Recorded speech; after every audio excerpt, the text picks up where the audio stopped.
கொஞ்சம்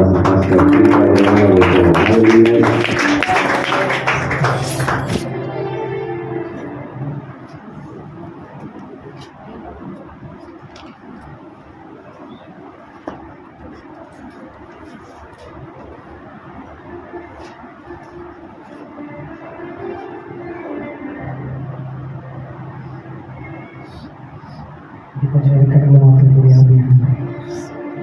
எங்க கூட பேசணும். மனுஷீகம் அல்ல, மானுஷீகம் அல்ல. இந்த ஒரு தெய்வீக ஆவியானவர்கள் நடுவில் இந்த ஒரு மனுஷனுடைய நாவுகளை கொண்டு அல்ல, சுயாதீன வார்த்தைகளை கொண்டு அல்ல, நீங்க பேசணையா. இந்த ஒரே அன்னைக்கு பேதருடைய நாவ தனக்கையில அநேகருடைய இருதயம் குத்தப்பட்டவர்களாக நாங்கள் என்ன செய்ய வேண்டும் என்று கேட்டது போல ஆவியானவரே, வார்த்தைகள் சரீரத்தில் இருக்கிற ஒவ்வொரு ஆழங்களுக்குள்ள குத்துவதாக, அந்தவரின் ஒரு கொண்ட இருதயங்களை தேற்றுவதாக, தெய்வத்துடைய பெரிய காரியத்தை செய்ய நான் எரிந்து கொண்டிருப்பேன், ஆனா சாம்பல் ஆவதில்லை. கர்த்தர் மகிமையின் மேல நான் அழிந்து போவதில்லை. நான் எரிந்து கொண்டிருப்பேன், ஆனா சாம்பல் ஆவதில்லை.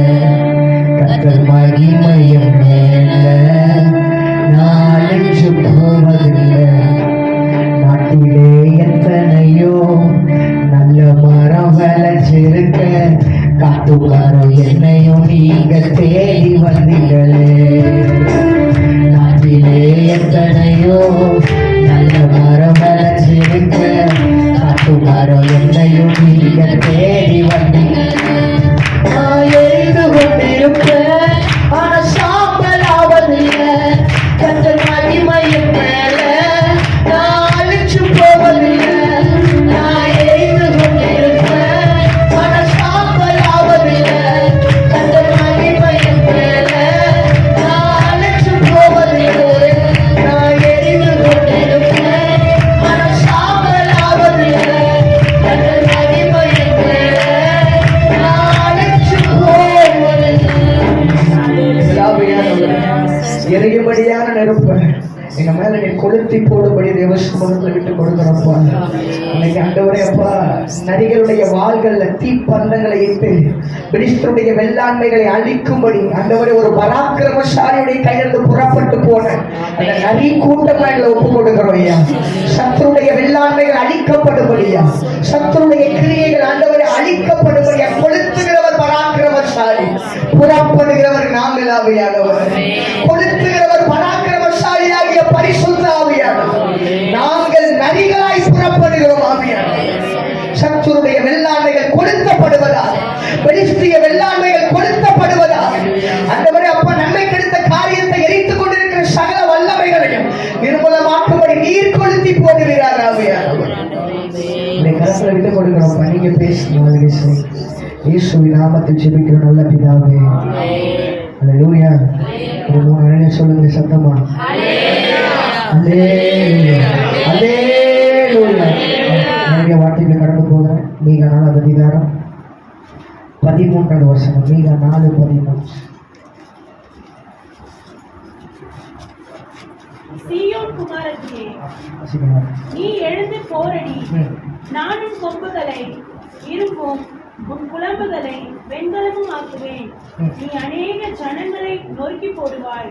அவர்கள் தேடி சேர்த்ததை நீ கர்த்தருக்கென்றும் அவர்களுடைய ஆஸ்தியை பூமிக்கெல்லாம் ஆண்டவராய் இருக்கிறவருக்கென்றும் நியமிப்பாய். சேர்ந்து வாசிக்கலாமா? எல்லாரும் சேர்ந்து வாசிக்கலாமா? சீயோன் குமாரத்தியே, நீ எழுந்து போரடி. நான் உன் கொம்புகளை இரும்பும் உன் குழம்புகளை வெண்கலமாக்குவேன். நீ அநேக ஜனங்களை நொறுக்கி போடுவாய். அவர்களை தேடி சேர்த்ததை கர்த்தருக்கென்றும் அவருடைய ஆஸ்தியை பூமிக்கெல்லாம் ஆண்டவராய் இருக்கிறவருக்கு நியமிப்பார்.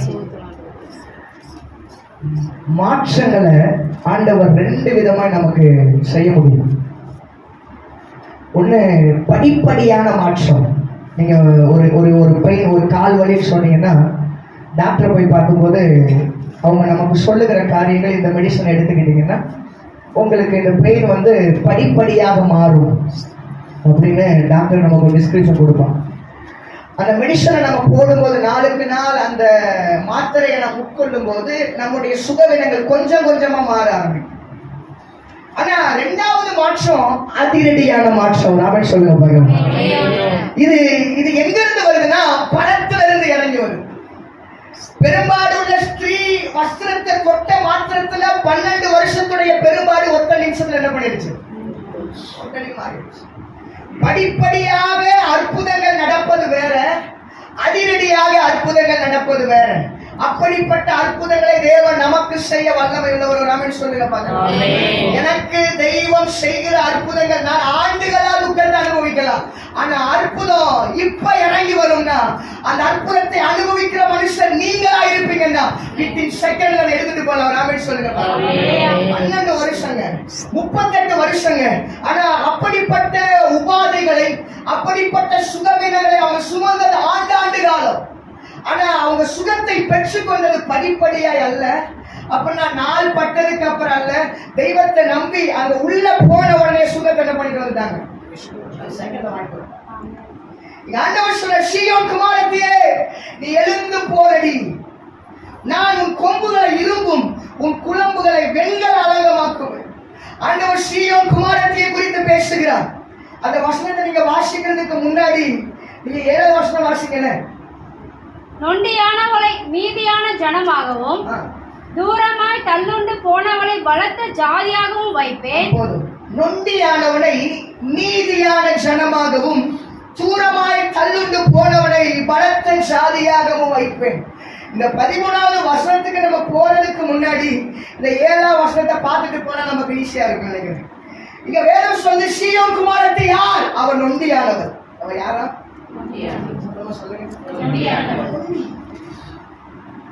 ஆண்டவர் ஒரு எழுந்து போரடிக்கும்படி யாரை சொல்லுகிறார்? நொண்டியை பார்த்து பேசுற. எழும்ப முடியாதவன், நிற்க முடியாதவன், தனக்குன்னு பலன் இல்லாதவன், எல்லோரை போல வாழ ஆசை, ஆனா எல்லோரை போல வாழ முடியாத ஒரு வாழ்க்கையுடைய சூழ்நிலை. 10 பேர் கூட்டத்தின் நடுவில் நடந்து போனாலும் எல்லாரும் முன்னாடி போய் இருக்கும்போது இவன் மட்டும் பின்தங்கி போகிறான். இவன் மாத்திரம் எல்லாரும் போல போக முடியல, எல்லாரும் போல நடக்க முடியல. 9 பேர் ஓடி போகையில இவன் மாத்திரம் நொண்டி நொண்டி போறான். சரீர பலவீனம். சீயோன் குமாரத்தியே நீ எழுந்து போறீ. ஐயா யாரை பார்த்து எழும்ப சொல்றீங்க? எழும்ப முடியாதவனை பார்த்து என்ன சொல்ற ஆண்டவர்? நிற்க முடியாதவனை பார்த்து ஆண்டவர் என்ன சொல்ற? நிற்க சொல்லுகிறார். அப்படின்னா தெய்வம் ஒரு மனுஷனோடு கூட எழுப்பும்படியாய் பேசுகிறார் என்றால் அவனை அவர் எழுப்புவார். நாமே சொல்லுங்க பாருங்க. உங்க கூட உங்க பலவீனத்தை அறிஞ்சுதாங்க அவர் பேசுறாரு, உங்களுடைய கஷ்டத்தை அறிஞ்சுதாங்க அவர் பேசுறாரு. நீ எப்படிப்பட்ட சூழ்நிலையில இருந்தாலும் சரி, அவர் பேசுகிற வார்த்தையை விசுவாசிப்பீங்கன்னா அந்த வார்த்தையின்படி உங்க வாழ்க்கை மாறும். நொண்டியானவர், எல்லாருக்கும் பின்தங்கின ஒரு வாழ்க்கை. எல்லாரும் முன்னாடி போறாங்க பிரதர், எல்லாரும் முன்னாடி போறாங்க பிரதர், எல்லாரும் எனக்கு முன்னாடி போறாங்க, பின்னாடி வந்தவங்களை கொண்டு முன்னாடி போறோம். ஆனா என்னால என்ன பண்ண முடியல? முன்னாடி எல்லோரும் போல வாழ ஆசை, எல்லோரும் போல இருக்க ஆசை, எல்லோரும் போல பயன்பட ஆசை, எல்லோரையும் போல செபிக்க ஆசை, எல்லோரும் போல சபையில ஊழியர் செய்ய ஆசை. ஆனா என்னால முடியல. ஏன்னா என்னுடைய சரீர பலவீனம் நொண்டியா இருக்குது. என் சரீரம் நொண்டியா இருக்குது. நீங்க மாம்ச பிரகாரமான ஸ்பிரிச்சுவல் ஹேண்டிகேப்டை குறித்து கர்த்தர் பேசினாலும், ஆனா ஆவிக்குரிய நொண்டித்தனம். சொல்லுங்க, என்ன நொண்டித்தனம்? ஆவி, ஸ்பிரிச்சுவல் ஹேண்டிகேப்ஸ். சில மனுஷர்கள் ஆவியில நொண்டியா இருக்கிறாங்க, சில மனுஷனுடைய ஆவியில குருட்டாட்டமா இருக்கிறாங்க. கண்ணு நல்லா தெரியுதுங்க, கை நல்லா செயல்படுது, கால் நல்லா நடக்குது, ஆனா எப்படி இருக்குது? ஆவியில ஊனமா இருக்கிறாங்க. ஆவியில பார்க்க முடியல, ஆவியில செயல்பட முடியல. தேவ சமூகத்துல வரக்கூடிய ஆசை விருப்பம் எனக்குள்ள இருக்கு பிரதர், தீர்மானிக்கிற விருப்பம் இருக்கு பிரதர், தீர்மானிக்கிறேன், ஆனா தீர்மானத்தை செய்ய முடியல. யார் தெரியுமா ஸ்பிரிச்சுவல் நொண்டி? ஆவிக்குரிய நொண்டி என்பவன் தீர்மானம் எடுப்பான், ஆனா தீர்மானத்தை செயல்படுத்த மாட்டான். சொல்லுங்க, யார் தீர்மானத்தை எடுப்பான் ஆனா செயல்படுத்த மாட்டான். 4 பேருக்கு முன்னாடி பலவலம் பேசுவார், நான் அப்படி இருக்கணும், இப்படி இருக்கணும், அப்படி செபிக்கணும், அப்படி ஊழியம் செய்யணும், அங்க போகணும், இங்க போகணும், எப்படி பேசுவாங்க? வளவலன்னு பேசுவாங்க. ஆனா தீர்மானம் எடுப்பது பெரிதல்ல, அதை செயல்படுத்துவது பெரிது. அதை செயல்படுத்துவது, ஊழியம் செய்வது வேறங்க. ஆனா செயல்பாடுக்குள்ள கடந்து வரும். ஆண்டவர் சொன்ன ஒரு காரியம், ஆவிக்குரிய நொண்டித்தனம் இன்னையோடு கூட மாறுவதாக ஒரு ஆண்டவர் சொல்லுகிறார். என்னுடைய மலட்டுத்தன்மை, எது மலட்டுத்தன்மை? எது மலட்டுத்தன்மை? தேவ சபைக்குள்ள வந்து ஒரு ஆத்துமா இன்னொரு ஆத்துமாவை பெற்றெடுக்காம இருக்கிறாங்க பாருங்க, அதுதான் மலட்டுத்தன்மை. ஒரு சபைக்குள்ள இல்ல பல வருஷமா திருமணம் ஆயிட்டு பிரதர், என்னுடைய பிள்ளைக்கு எந்த ஒரு காரியத்தை கண்ணுல பார்க்க முடியல, அந்த காரியத்தை குறிச்சு ஒரு தகப்பனா இருந்து ஒரு தாயா இருந்து ஒருத்தவங்க வேலை பண்ணுறது தப்பு இல்லைங்க. ஆனா சபைக்குள்ள வந்து ரட்சிக்கப்பட்ட ஒரு தேவ மனுஷன் இன்னும் மலட்டாவே இருக்கிறீங்களே, இன்னும் ஒரு பிள்ளை பேர் உண்டாகுது, அதுதான் அவனுக்குரிய கூட்டு. கண்ணில்லாதவனை கூட அவர் நடத்துவாருங்க. ஆனா கண்கள் சபைக்குள்ள இருந்து ரட்சிக்கப்பட்ட தெய்வத்தை அறிந்து கண்கள் குள்ளாக்கப்பட்ட வாழ்க்கையை வாழ்ந்துட்டு இருக்கீங்கன்னா உங்களை யார் நடத்த முடியும்? நொண்டியானவர். எங்க பிரதர் போறது? எல்லாரும் முன்னேறி போறாங்க, ஏங்க முன்னேற மாட்டாங்க? ஏங்க என் கால் எப்படி இருக்குது? என்னால நடக்க முடியல, என்னால போக முடியல, எல்லாரும் ஏணிகளில் ஏற முடிய கால்கள் எடுத்து வைக்கிறார்கள், என்னால ஏறக்கூட முடியல. என்னை ஏற்றுவதற்கும் ஆள் இல்லை, எனக்கு துணை அடிக்கிறதுக்கு ஆள் இல்லை. ஏதோ ஒரு ஊன்றுகோலை பிடிச்சு சப்போர்ட் பண்ணி என்ன பண்ணிட்டு இருக்கிறேன், போய்கிட்டு இருக்கிறேன். அக்கா, யாருடைய துணையோடு கூட இந்த பூமியில இப்ப வாழ்ந்துகிட்டு இருப்பீங்கன்னா அந்த துணையா இருக்கிற அந்த மனுஷனை தூக்கி ஓரமா வச்சுட்டு அவரை துணையா மாத்திக்கிறீங்க. அவர் தான் உங்க வாழ்க்கையின் துணை, அவர் தான் உங்க மனவாளர். சொல்லுங்க பாருங்க. அடுத்த வார்த்தையில போட்டு, நொண்டியானவனை மீதியான ஜனமாகவும் தூரமாய் தள்ளுண்டு போனவனை. அடுத்த வார்த்தை என்னது? தூரமாய். நொண்டியா இருந்தேன், இப்ப என்னை எப்படி மாத்துறாங்க? தள்ளி வைக்கிறாங்க. ஏன் என்ன தள்ளி வச்சாங்கன்னா நான் யாரு? ஏன்னா அவங்கள மாதிரி என்னால என்ன பண்ண முடியல, நடந்து போக முடியல. அவங்கள மாதிரி என்னால எதுவும் செய்ய முடியல. அதான் ஒரு ஒரு சபைக்கு எப்போதும் போற ஒரு மனுஷன் எப்போதும் ஷார்ப்பா 10 மணிக்கு பிரேயர் இருக்கும். அவர் எத்தனை மணிக்கு கிளம்புவார்? 9:50 கிளம்புவார். எப்போது 9:50 கிளம்பி அந்த 10 நிமிஷத்துக்குள்ள என்ன பண்ணுவார்? சபைக்குள்ள கடந்து வருவார். அப்போ சரி, ஓகே, 9:50 கிளம்பி நம்ம சபைக்கு ஒரு 10:15 போய்க்கிடலாம் அப்படின்னு சொல்லிட்டு மெதுவா நடந்துட்டு இருக்கையில காதுக்கு ஒரு செய்தி வருது. ஊருக்குள்ள ஒரு வெறிநாய் என்ன பண்ணிட்டு இருக்குது? ஓடிக்கிட்டு இருக்கு, எல்லாரையும் கடிச்சிட்டு இருக்குது. அப்படின்னு ஒரு செய்தி கேட்ட உடனே சரி நம்ம பத்திரமா பார்த்து அப்படி மெதுவா போயிடலான்னு பார்த்தா 10:30 போக வேண்டிய ஆளு அந்த வெறிநாய் இவரை துரத்த ஆரம்பிச்சிருச்சு. அந்த வெறிநாய் யாரை துரத்த ஆரம்பிச்சிருச்சு? இந்த வெறிநாய் துரத்தி ஷார்ப்பா 10 மணிக்கு சபைக்குள்ள வந்துட்டேன்.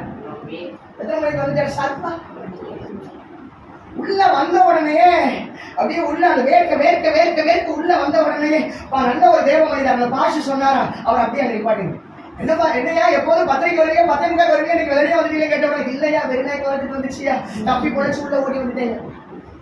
உள்ள ஓடி வந்தவங்க சபையார் எல்லாரும் கையை உயர்த்த அந்த மனுஷனுக்காக செடிக்கலாம் சொல்லிட்டு ஜெபிச்சுட்டு இருக்கும் போது ஆண்டவரே அந்த மகனை சீக்கிரமா கொண்டு வந்தீங்க, அதற்கான மாத்திரம் அந்த வெறிநாய்க்காக ஸ்தோத்திரம். ராமன் சொல்லுவாங்க வாரம் அந்த வெறிநாய் அவரை துரத்துவதான்.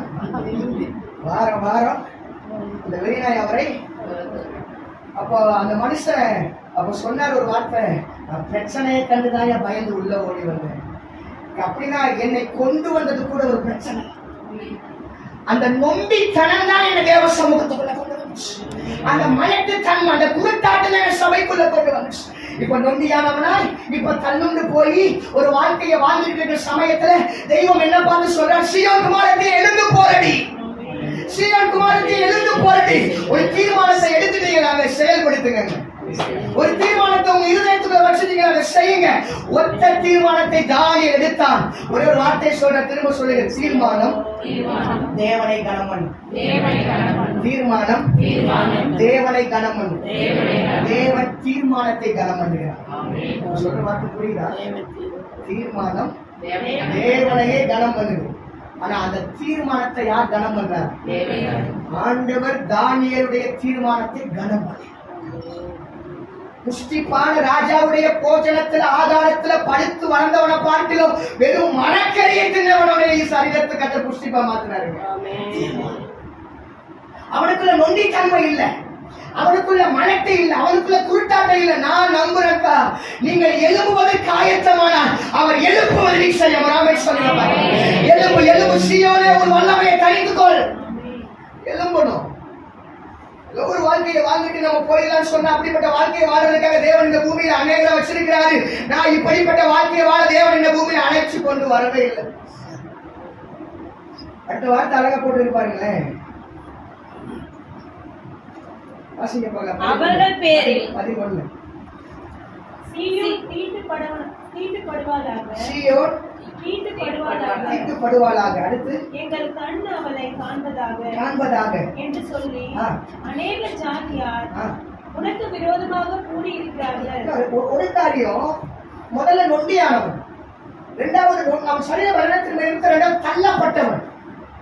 இப்போ இந்த நொண்டியானவனை தள்ளப்பட்டவனை ஒரு கூட்டவனை பார்த்து சொல்லுது, இவள் தீட்டுப்படுவாளாக. என்ன படுவாளாக? ஆதரவா நிக்கிறாங்கன்னு சொல்லிதான் நினைச்சேன். ஆனா கூட நிக்கிறவன் எப்படி நிக்கிறான்? ஐயா, எனக்கு இருக்கிற பலவீனத்தை பார்த்தா 4 பேர் சப்போர்ட் பண்ண வருவாங்க நினைச்சா 4 பேர் ஆதரவா நிப்பாங்கன்னு பார்த்தா இப்ப என்ன பார்த்து சொல்றாங்க, இவன் தீட்டுப்படுவாளாக அப்படின்னு சொல்றது மாத்திரம் இல்லை, என் சன்னத பார்க்கணும். அதுக்கு ஒரு எப்படி கூட்டமா, அவர்கள் அநேக ஜாதியார் உனக்கு விரோதமாய் கூடி இருக்கிறார்கள். ஒரு காரியத்தை சொல்லவா, உங்களுக்கு விரோதமாய் கூடி இருக்கிற கூட்டம் நீங்க தீட்டுப்படணும், உங்க வாழ்க்கை நாசமாகணும், உங்க வாழ்க்கையுடைய சகல நன்மைகளும் எடுபட்டு போகணும். உங்க கூட நின்று பேசுறாங்க பாத்தீங்களா, வெள்ளத்தை கையெடுத்து இந்த 21 நாள் உபவாசத்துக்கு தினமும் போறாங்க. என்ன நடக்குதுன்னா பார்க்கலாங்க. நாங்க பலரை என்ன பண்ணியாச்சு, பார்த்தாச்சு. அவங்களுக்கு எல்லாம் ஒண்ணு நடக்கல, இவங்களுக்கு என்ன பண்ண போகுது பார்க்கலாமேன்னு சொன்னவனுக்கு மணிதான் முன்னாடிதான் பாக்குற மாதிரி அற்புதம் செய்வாங்க. அவன் கண்ணுக்கான ஒரு அற்புதம் நடக்குங்க.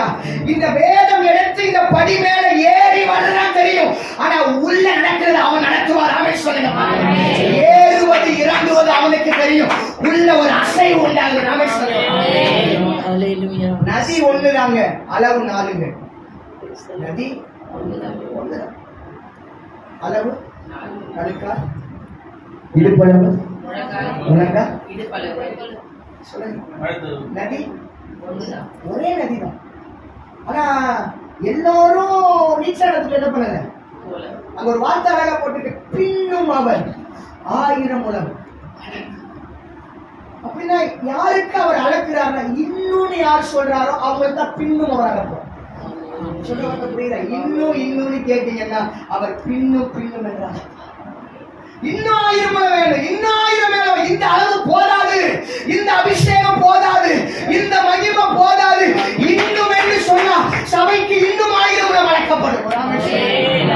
இன்னும் 1000 முழம் வளர்க்கப்படும். நொண்டியானவன், தள்ளப்பட்டவன், தூரமானவனை பார்த்து ஒரு குடும்ப ஸ்நேகிக்குன்னு பார்த்தா குடும்பம் சொல்லுது என்ன தெரியுமா சொல்லுது, இவன் தீட்டுப்படுவாளாக, இவன் தீட்டுப்படுவாளாக. அக்கா உங்களை பார்த்து 4 பேர் சரி பிடிக்கிறாங்க பாருங்க. உங்க குடும்பத்தை உங்க பிள்ளை நல்லா இருக்காங்களா, உங்க குடும்பம் நல்லா இருக்கா, இப்படி திட்டமா விசாரிக்கிறாங்க பாருங்க. அவங்க உங்களுக்கு நல்ல விசாரிக்க நினைக்கிறீங்களா?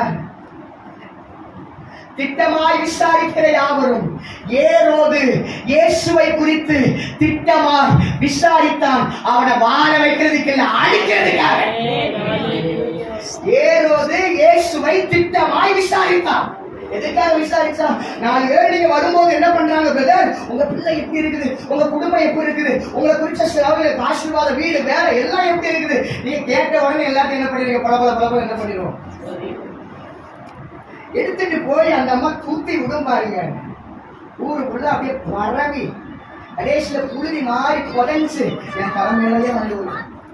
நான் சொன்ன வார்த்தையுடைய அளவு கம்மி, ஆனா அவங்க அளவில்லாம அளந்து விட்டுட்டாங்க. தேசிய தீட்டுப்பட்டு போயிட்டேன். என் பிள்ளைய குறித்து நல்லா இருக்கிறாங்கன்னு சொன்ன ஒரு வார்த்தை நல்லபடியா கேட்கிறாங்கன்னு தான் சொன்னேன். ஆனா அவன் இருதயத்துல நல்லதை எடுத்துக்கொண்டு வெளியே தூக்கி விட்டு போயிட்டாங்க. சீயோன் குமாரத்தி தீர்க்கப்படுவானாக. என் கண்காண பார்க்க விரும்புகிறேன். உங்க வீட்டுக்கு முன்னாடி, உங்க எல்லைகள் நடுவுல, உங்க சுற்றிலும் இருக்கிற எந்த மனுஷரும் நீங்கள் வாழும்படி யாரும் ஆசைப்படுவதில்லை. உங்கள் வாழ்க்கையை ஆஸ்வதிக்க ஒருவர் மட்டும் ஆசைப்படுவார். அவர் பெரிய மனசுக்காரர். அவரை மாதிரி ஆஸ்வதிக்க இந்த பூமி யாரால முடியும்? அவர் மாதிரி உள்ள ஒன்ன வச்சுட்டு வெளியே ஒன்ன பேசுறது இல்லை. அவர்கிட்ட வெளியவும் ஒன்னும் ஒரு மாதிரி தான் இருக்கு, உள்ளையும் நம்மளே பார்த்து விறுவிறுன்னு பார்ப்பாங்க. பார்த்துட்டு நமக்கே தெரியாம அன்றைக்கு வந்து வேலையை பார்த்துட்டு போயிடுவாங்க. அஸ்திபாரத்தில் என்ன பண்ணான்னு பார்த்தா தெரியும். பின்னாடியே ஒரு பிரேதப்படியை தோண்டி வச்சிருப்பாங்க. நம்ம விடுறதுக்கான ஒரு ஆயுத்தம். விழுந்ததுக்கு அப்புறம் தெரியும் தோன்றதே கூட இருந்தவர் தான். கூட இருக்கிறவங்க யாருனாலும் இருக்கலாம்க்கா. தீர்க்கப்படும்படி சீயோன் குமாரத்துக்கு விரோதமாய் போராடுகிற சில ஆவிகளை தேவன் வெட்டுவாராக. ராமன் சொல்லுவார். தீர்க்கப்படும்படி உங்களுக்கு விரோதமாய் போராடுகிற சில ஆவிகள் உங்க எல்லைகளுக்குள்ள இச்சையின் ஆவியை உண்டு பண்ணி, உங்க குடும்பத்துல ஒரு விளையாட்டை உண்டு பண்ணி, இந்த குடும்பத்தை அசிங்கப்படுத்தும்படி போராடுகிற தீட்டுப்படுத்துகிற ஆவிகள் வெட்டப்படுவதாக.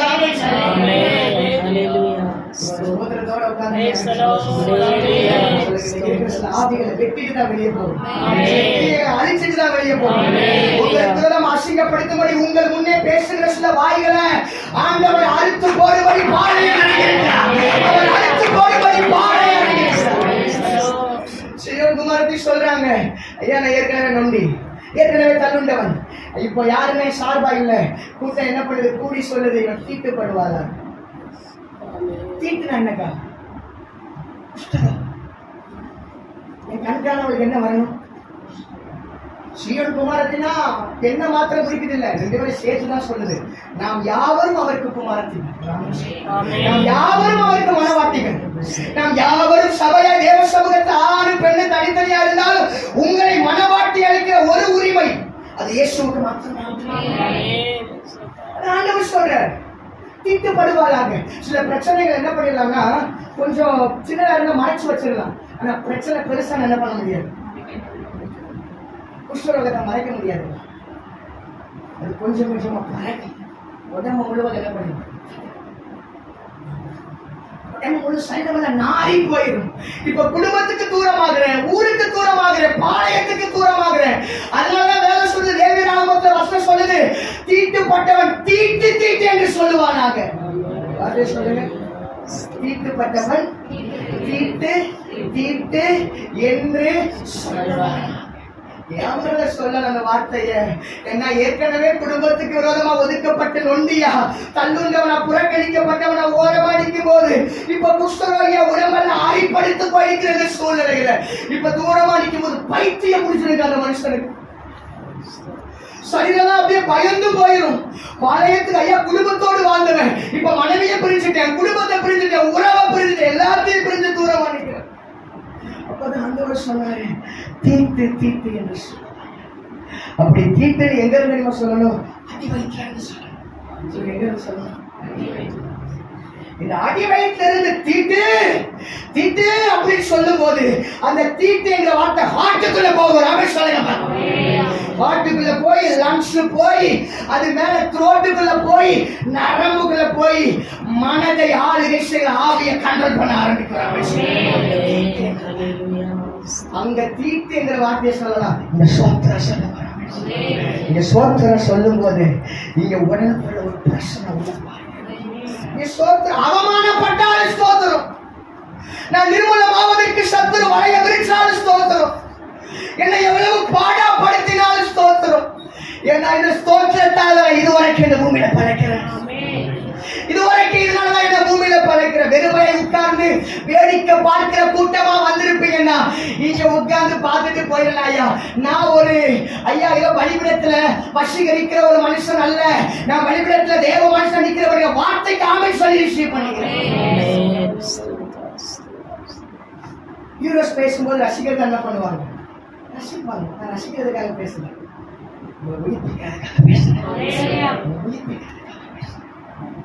உயிரடையக்கூடிய வார்த்தைகள் சும்மா ஆணையத்தில் வந்து வெறுமையா உட்கார்ந்து வெறுமையா போறத பார்க்கணும்.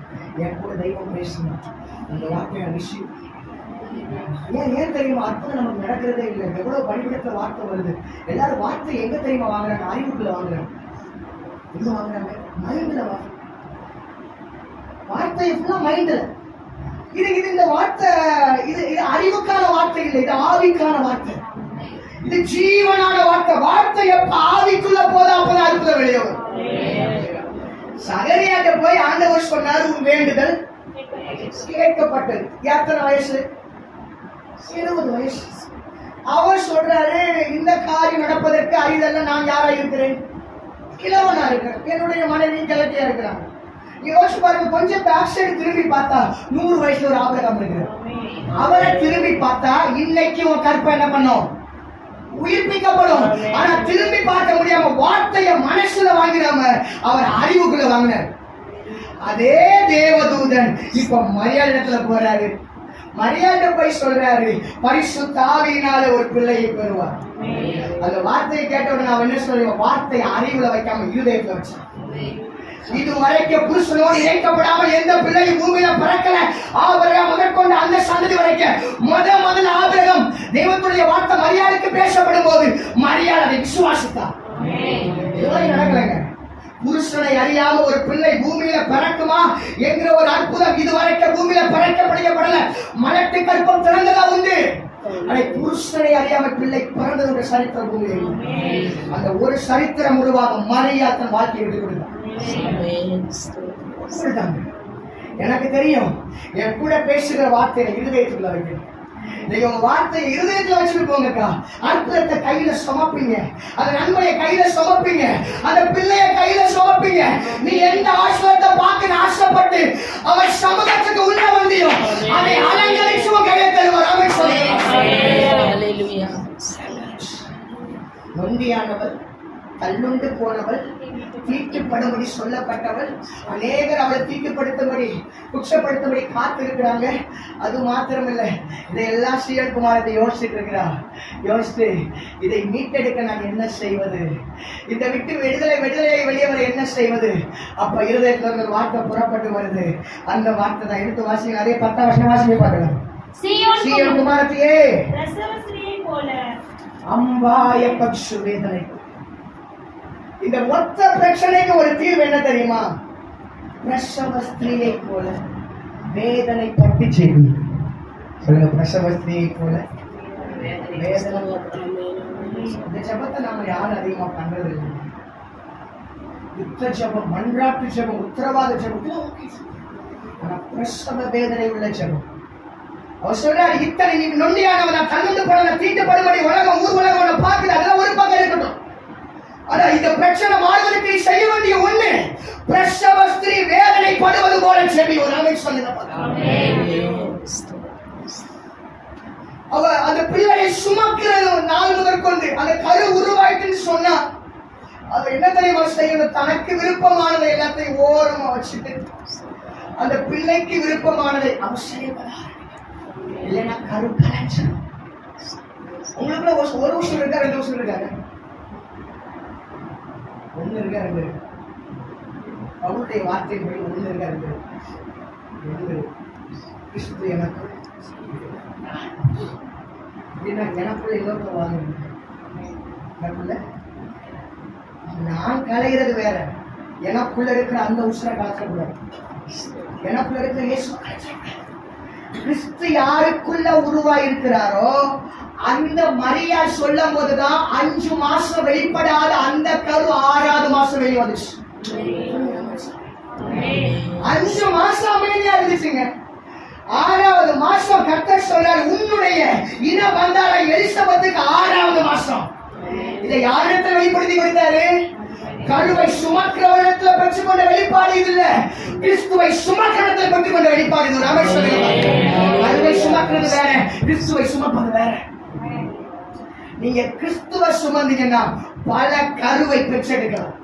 நீங்க கிறிஸ்துவை சுமந்தீங்கன்னா ஒரு எலிசபெத்தை பார்த்து அங்கிருந்து ஒரு வாழ்த்து சொல்லுங்க, அந்த வாழ்த்து உள்ள போய் அவ சரீரத்தை அசைச்சு அந்த பிள்ளை துள்ளிச்சு. அப்பதான் புரியுது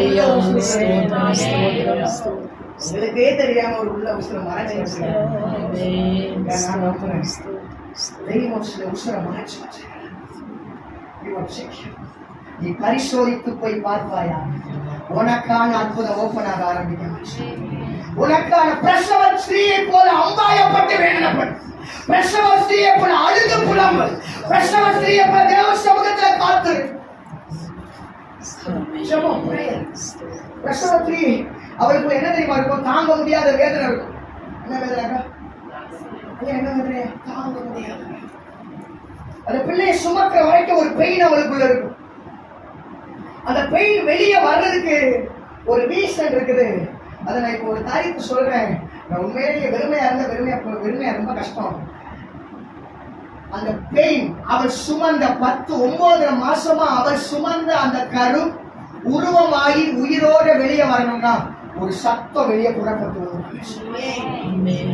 நான் இன்னும் சொல்றேன், சத்தம் தான் அந்த பிள்ளையவே வெளியே கொண்டு வரும். சத்தம் தான் அந்த சொல்லுவாங்க பாருங்க, டாக்டர் தங்கச்சி சொல்லும்போது, அம்மா கொஞ்சம் நல்லா கொஞ்சம் வயிறை இழுத்து விடு அப்படியே கத்த போற பேபி உள்ள இருந்து வெளியே வரும். நான் இடுகிற சத்தம் என் அற்புதத்தை எளிதாய் மாற்றும். நான் சுமக்கிற சத்தம் அது என்னுடைய மேன்மையை எளிதாய் மாற்றும். அற்புதத்தை நெருவாக்குங்க. பெயினோட வந்து, அப்பா என்னால தாங்க முடியல, இந்த வழியை நான் சகிக்க முடியல, கட்டி பாருங்களேன். நீங்க சுமக்கிற அந்த கரு உயிரோட வெளியே கையை எடுத்து பார்க்கும்போது அன்னைக்கு தாங்க முடியாத வேதனை, இன்னைக்கு தாங்க முடியாத சந்தோஷம்.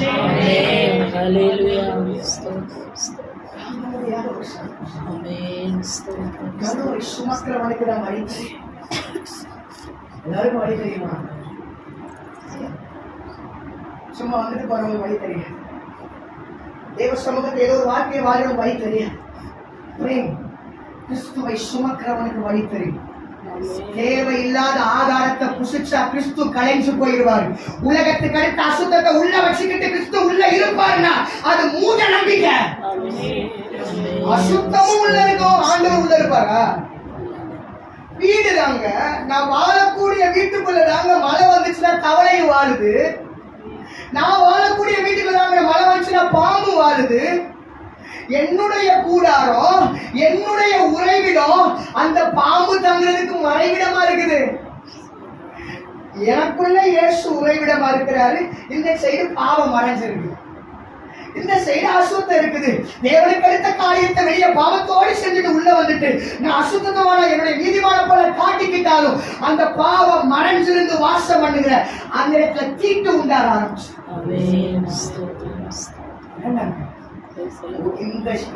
இந்த மொத்த கூடாரம் அவருக்கு மட்டும்தான்.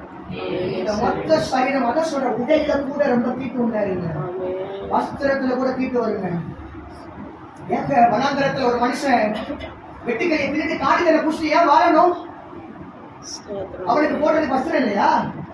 அவன் உலகத்துக்குள்ள வந்து யூதேயத்துல வந்து அழகழகா வஸ்திரம் கொடுக்காம இருக்கலாம், நல்லா அழகா இருக்கலாம், அன்னைக்கு வாழ்ந்தது போல அவனே வாழ்ந்திருக்கலாம். ஆனா இயேசுடைய பிறப்பு நிமித்தம் நான் இந்த பூமிக்கு வந்து இந்த தேவத்திட்ட அவனுக்குள்ள இருந்தனால அவன் வனாந்தரத்துக்கு போயிட்டான். எனக்கு உலக செழிப்புல வேணாம், எனக்கு உலக ஆசை வேணும். எல்லாரும் போடுற மாதிரி வஸ்திரத்தை மினுக்கா போட்டு 4 பேருக்கு முன்னாடி ஆசை காட்ட எல்லாராலையும் அப்படி சொல்ல யோவானாலே முடியும். என்ன அவன் சாதாரண ஆசாரியனுடைய பையன், ரிட்டையர்ட் ஆசாரி. அவன் தேவனுடைய திட்டத்துக்காக வனாந்தரத்துக்கு. சில தேவ திட்டங்கள் இந்த உள்ள வரணும்னா சில வனாந்தரத்துக்கு போகணும். நீங்க வனாந்தரத்துக்கு போகாம தேவ திட்டம் உள்ளவர். சில யோவான் ஸ்நானகன் வெளியே போனா இயேசு உள்ள வருவார். யோவான் ஸ்நானகன் உள்ள வெளியே போனாதான் யார் உள்ள வர முடியும்?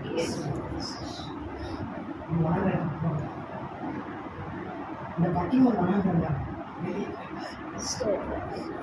பாருங்க. பிரசவ வேதனைப்பட்டு தேவ சமூகத்தில் விழுந்து கிடந்து தேவ சமூகத்தில் அழுது புலம்பி பாருங்க. அபாயப்படுங்க. தேவ சமூகத்தில் விழுந்து கிடக்க வார்த்தை வர்ற வரைக்கும் தேவன் பேசும் வரைக்கும். ஒரு சாதாரண முட்டைக்கும் கோழி அடைக்காக்கிற முட்டைக்கு வித்தியாசம் இருக்குதா இல்லையா? கோழி அடைக்காக்கிற முட்டையை டேட் கணக்கு போடலாம். இன்னைக்கு 1, நாளைக்கு 2, நாளைக்கு 3, எத்தனை நாள் வெளியே வரும்? வெறும் முட்டைக்கு கணக்கு போட முடியுமா?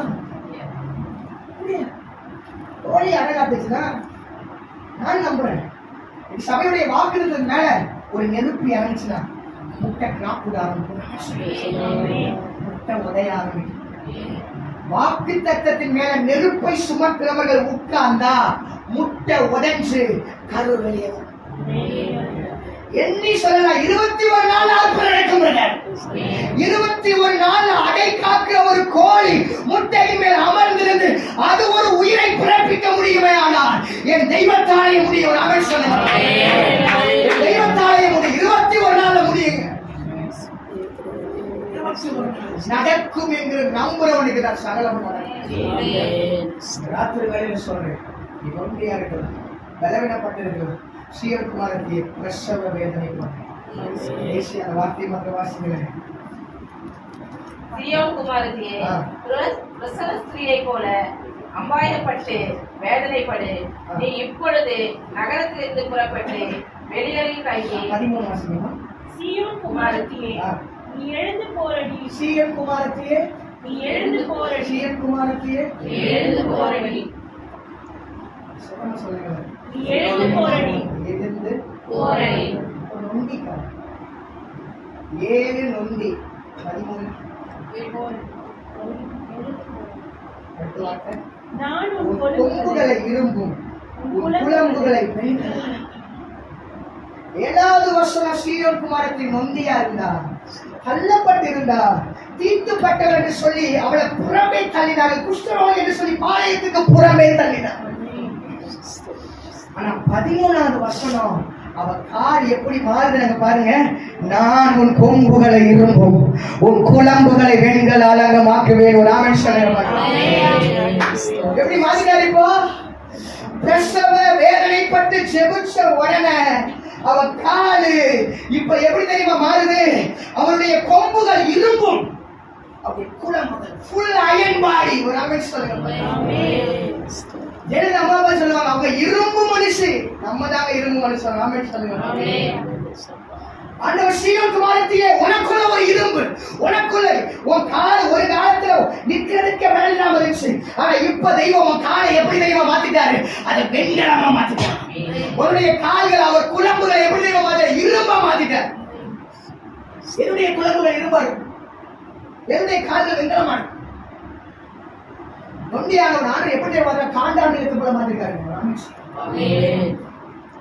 நொண்டியானவர் இப்ப காண்டாமிருகத்தை போல மாறி நிற்கிறார்.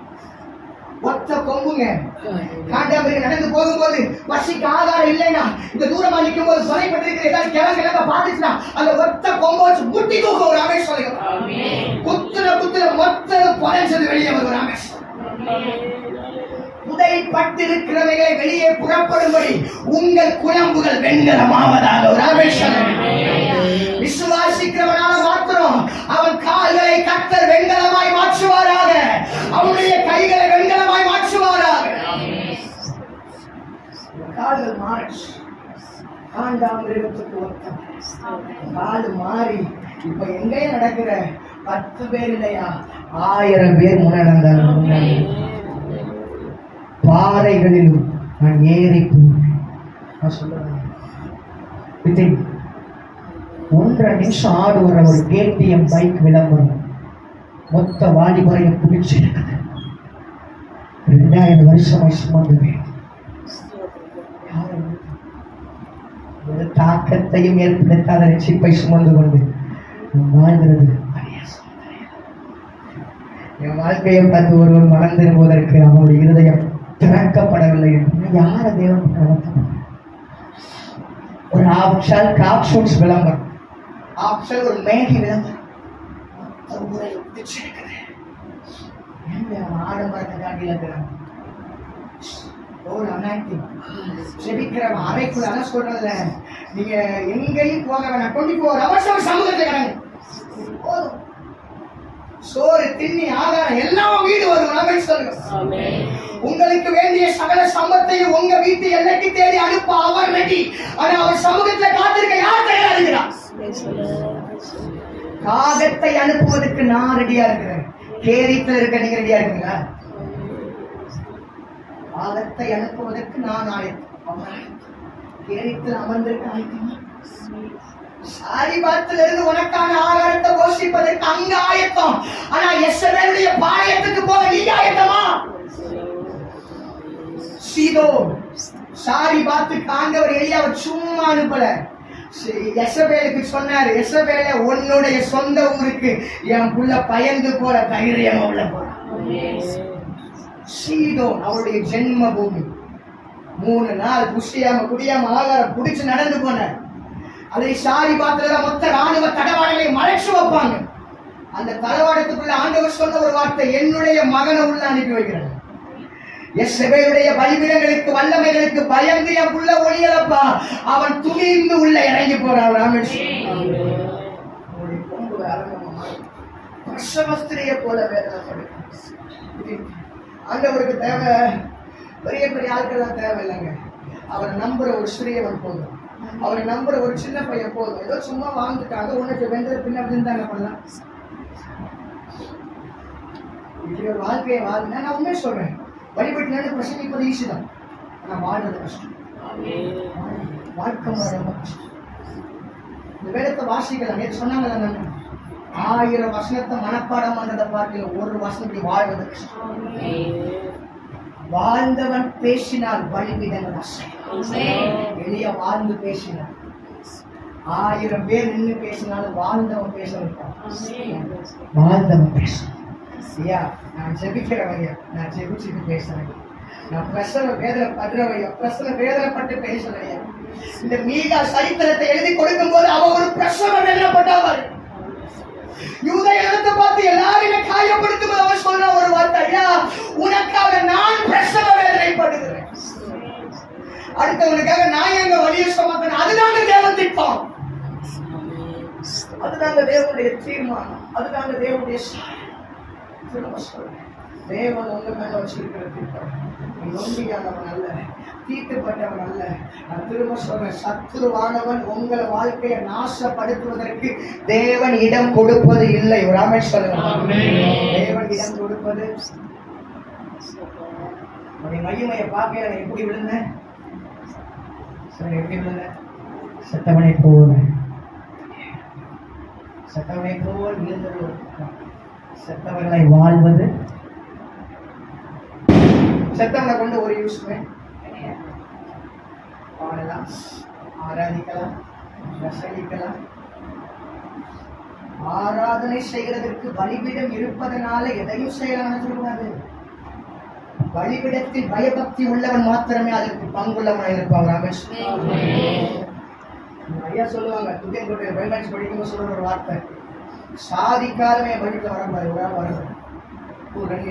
நீ ஒரு 10 ஆத்துமாவை ஆதாயப்படுத்தாம ஒருத்தன் பலிபீடத்தில் ஏறக்கூடாது. பலிபீடங்கிறது வாய்ப்புகள் அளிக்கப்படுற இடம் இல்லைங்க. பிரசவிச்ச மனுஷனால்தான் பேசணும், வழியை சுமந்தவனால்தான் பேசணும். ஏதோ நம்ம பலிபீடத்தை பார்த்துட்டு போயிடுறது ஆழ்த்தர், அவ்வளவுதான். அவங்க மனுஷன் சொல்லும் போதுதான் ஒரு வார்த்தையை சொல்லுவான், பாரம்பரியம், கல்லறை வீடு, செத்த வீடு, கல்யாணம், காது குத்து, அவசரம், எல்லா வீட்டுக்கு அலைஞ்சு அலைஞ்சு போறான். ஆனா அவன் சமூகத்துக்கு வரும்போது மாத்திரம் அவனுடைய நேரத்தை பார்த்தா பிஸி. சகல காரியத்துக்கு இடம் கொடுத்துட்டு அவர் சமூகத்துக்கு இடம் கொடுக்கிற ஆண்டவருக்கு தேவையில்லை. அவர் சமூகத்துக்கு இடம் கொடுத்துட்டு எனக்கு நேரம் இல்லைன்னு சொல்ற ஆண்டவருக்கு. உலகத்துக்கு எனக்கு நேரம், அசுத்தத்துக்கு எனக்கு நேரம், போத்திபார் மனைவியோடு இசைவதற்கு எனக்கு நேரம் இல்ல. நேரம் இல்லைங்க எனக்கு. சுற்றில் இருக்கிற எந்த மனுஷர்கள் பார்க்கிறாங்களோ பார்த்து அதை பத்தி எனக்கு தெரியாது. ஆனா என்னை பார்க்கிறவரை வருகிறார். வஸ்திரத்தை தெளிவா புடிச்சுக்காங்க பாத்தீங்களா? 4 பேருக்கு முன்னாடி பாருங்கப்பா, யோசேப்பு என்ன பண்ணிட்டாரு? ஒரு வஸ்திரத்தை விட்டுட்டு தப்பு பண்ற மாதிரி ஓடி போயிட்டாரு. அப்ப நல்லா பாருங்க, பிசாசுக்கு அடையாளம் கையில இருக்குது. உங்களை குற்றப்படுத்தக்கூடிய சகல அடையாளம் யார் கையில இருக்குது? போத்திபார் கையில அடையாளத்தோட அவன் நிரூபிச்சான். அடையாளம் இல்லாமல் போத்திபார் இடத்துல எதையும் நிரூபிக்க முடியாது. அவன் போய் சொன்னா, இந்த மனுஷன் என்னை தீட்டுப்படுத்தும்படி வந்தான் சொல்லி அவனுடைய வஸ்திரத்தை எடுத்தான். எந்த வஸ்திரத்தை எடுத்து காமிச்சியோ அதே பட்டணத்துல நொண்டியா இருந்தவன, குழியில விழுந்தவன, வாழ்க்கை நொந்து போனவன தெய்வம் அலங்கரிச்சு ஒரு ராஜ வஸ்திரத்தை உடுக்க தெரியுமா? இது ரொம்ப பயங்கரமானதுன்னா, ராஜா போட்ட வஸ்திரத்தை உருவி உடுத்தினார் ஒரு அமைச்சர். பார்வன் போட்ட வஸ்திரத்தை உருவி யாருக்கு உடுத்தினாங்க? நான் நம்புறேங்க, இந்த 21 நாள் உபவாசத்துக்கு அப்புறம் உங்களுக்காக சில வஸ்திரங்கள் உருவப்படும். உங்களுக்காக சில வஸ்திரங்கள் ஒண்ணு உருவி கொடுப்பாரு, இல்லைன்னா நெஞ்சு கொடுப்பாரு. என்ன பைபிள் சொல்லுது, அவன் போட்டு பார்த்தான், அது அவனுக்கு என்னுடைய அளவை நாங்க இன்னொருத்தவங்க போட்டுட்டு இருக்கிறாங்க, அவனுடைய அளவை எனக்கு எடுத்து தருவான். ஃபிட்டா இருக்குங்க. என் அப்பா குடுக்கிற வஸ்திரத்துல அது தொலை இருக்காது, அது கைக்கு காது தனித்தனியா இருக்காது, எல்லாம் ஃபிட்டா இருக்கு. என்ன வஸ்திரம் என்னுடைய அளவுக்காக பரலோகம் இப்ப எடுத்து நெய்து கொண்டு இருக்கிறது. நான் நம்புறேன், இந்த ராத்திரி இந்த ஊழியத்துக்காக ஒரு வஸ்திரத்தை அவர் எடுத்து நெய்து கொண்டு இருக்கிறார்.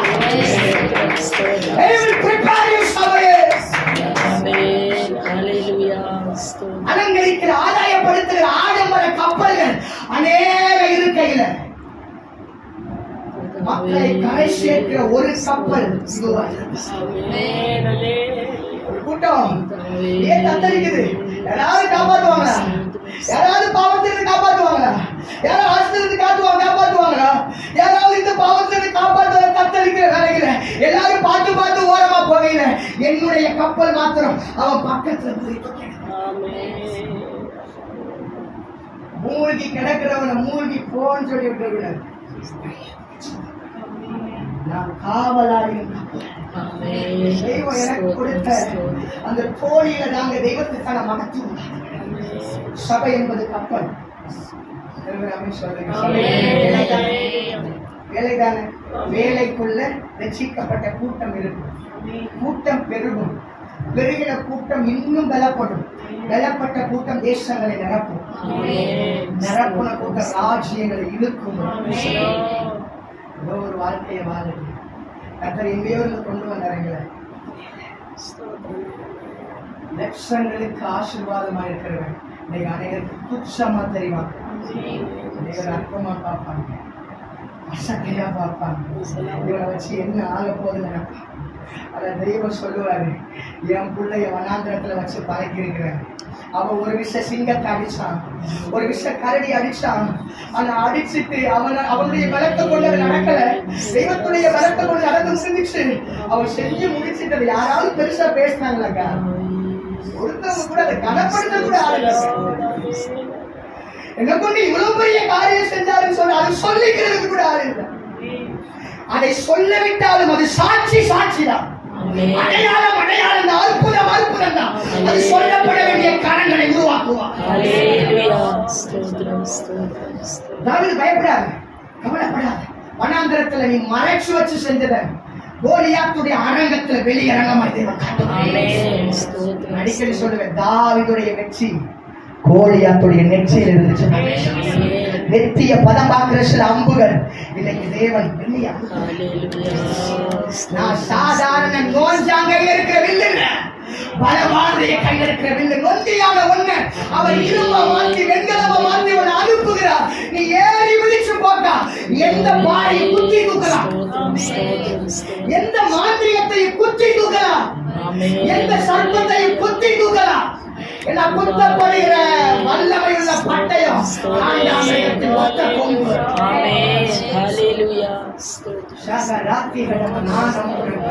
சில கொம்புகளில் முளைச்ச கொம்பு உங்க மண் மேடுகளை முட்டும், புதையிட்டிருக்கிற காரியத்தை முட்டும். அது முட்டி முட்டி முட்டி வெளியே எடுக்கும். சில காரிய புதையல் வெளியே புறப்பட்டு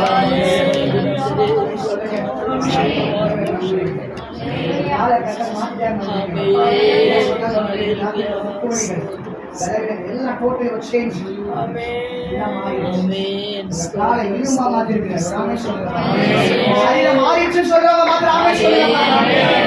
உள்ள வந்துட்டா எனக்கு வேண்டிய விஷயம் நடக்கும்.